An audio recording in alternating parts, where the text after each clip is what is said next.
chain, aren't we? Yes. We're watching Barefoot videos with you, with us. Beautiful. Lovely.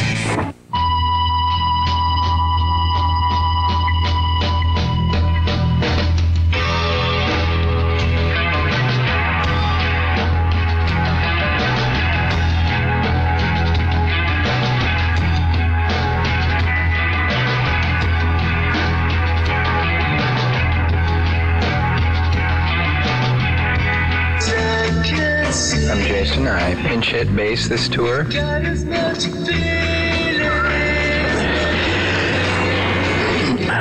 And just anything? Okay. My name is Jeremy, and I'm playing with the prayer chain this time around. I'm Nacho. I change the diapers. I'm Virgin. I'm Tim. I sing. I strum the electric fiddle. My name's Wayne, and I do gladiator action. My name's Andy, by the way.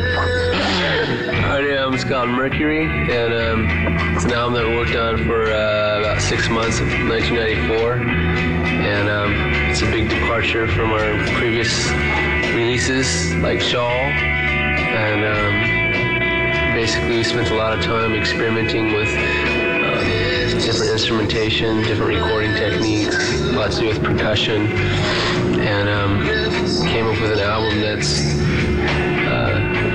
we think is pretty original and something that we really like, and something that is like we've never done before.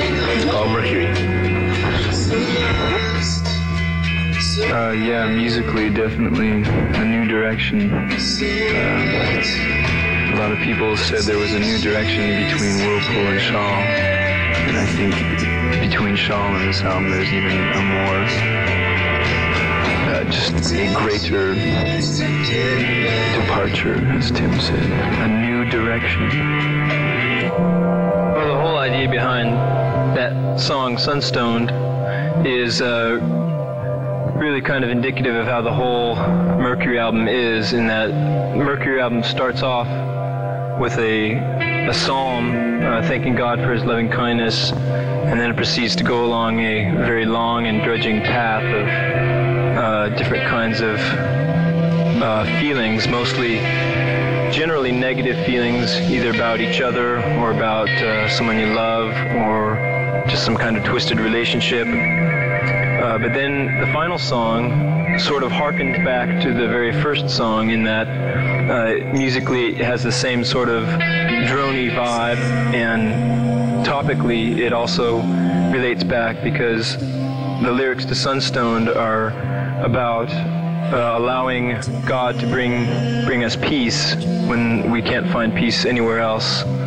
And so the reason why we closed our concerts with it on this trip is because we felt like there's so many of our songs that end up being really negative and really down, and so it was important for us to leave ourselves and leave others with a feeling of some kind of hope, and hopefully in the form of searching out for peace. And so I think we feel that if people really want to find peace and they really want to search it out, they'll ultimately find God that way. I think we're actually very jovial people, and I think the reason why we write songs that are negative is because generally when you go through, for me, when I go through things that are pretty rough, I tend to write a song about it because it helps me to purge it. It helps me to make it a sort of a cathartic thing. When I'm happy and having a great time, I don't want to sit around and write a song about it. I want to enjoy it. So, you know, that's kind of maybe why it turns out that way. But I don't know. Ask these other bros.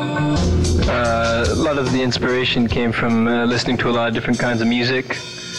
We've always been interested in a lot of more earthy, indigenous music, and also the kinds of things that Peter Gabriel has done that he has released on his Real World record label, as well as getting into different groups, musical groups like My Bloody Valentine and Curve and Medicine and a host of others that probably no one's heard of.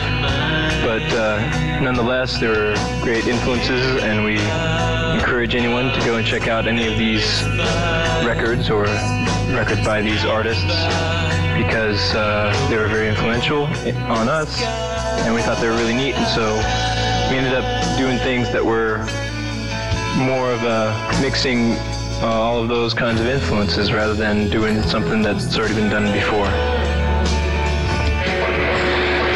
I think the music to me, while we're playing, seems to inspire a desire in me to want to get close to God and want to be filled with Him and caught up in Jesus and His will. And so I guess that's reflective of God, and almost, I don't know, in a lot of songs that even lyrically might not say God or be reflective of some obvious spiritual element, that the music itself sometimes inspires me to want to get close to God. For me, it really is the music that we've created that really, I don't know how to explain it, but sometimes it's actually a physical experience of feeling in touch with like the spirit, you know, through just the sounds that are being created. That's where it's at for me. I feel pretty much like Andy. I think that the songs that we've written pretty much are pretty exemplary of my daily life, you know, as a Christian and as a human being. The whole, you know, spirit versus flesh kind of a deal. Starting to sound like Tim. But just being trying to have a relationship with a spiritual being is a difficult thing in and of itself, and so I find that the struggles that are inherent in our songs are very real to me, and so to have a song like Sunstone that ends up with some sort of solitude, or not solitude, but some sort of tranquility and celebration, I think is a really beautiful thing, and so for me that's a really powerful moment in my life, and not just in some band or whatever. It's just like a powerful moment for me in just my whole life. I think that just from listening to the record and playing with the prayer chain, there's that element of just being people and being imperfect, being sinners, but just getting up there and making the music and making the rhythms happen, and everything is just kind of and just using the talents that God has given us is just, you know, it seems so meager, but it is very fulfilling just to be able to give a little bit back to the Lord and to the people that like and appreciate the music.